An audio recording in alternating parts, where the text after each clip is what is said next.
In order to ensure that affordability is maintained in the sector, we've always had, even before this housing crisis arose, a great focus on what is the long-term viability of rents.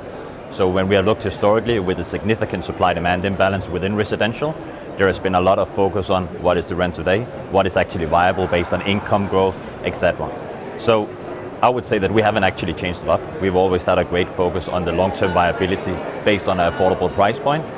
With the cost of crisis that we are seeing right now, we can of course assume that we will only be able to index by a bit less than inflation in the short term. But in the mid to long term, we definitely believe that our strategy is well protected to cope full inflation protection. We have 60% of our portfolio in regulated markets, so regulation is something that we've been a lot used to. I wouldn't say that there has been a lot of unprecedented or surprise regulation at present. Most of the measures that we are seeing are very targeted for temporary periods. We've seen a rental cap in Denmark stating that you cannot index by more than 4% in 2023 and 2024, while in other markets we assume to see the same.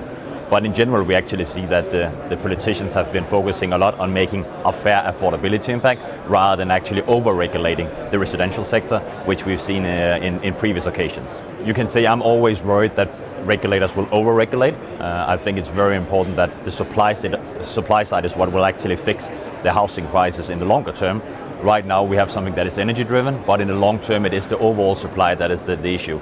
If you continue to over-regulate, there is of course a risk that you will disincentivize new construction and that investors will require increased risk premiums.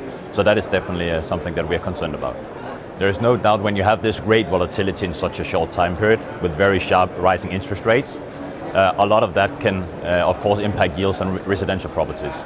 So until you have clarity on how much of the inflation that we've seen can actually be passed over to your rent/NOI, there will be a risk that there will materialize a yield expansion.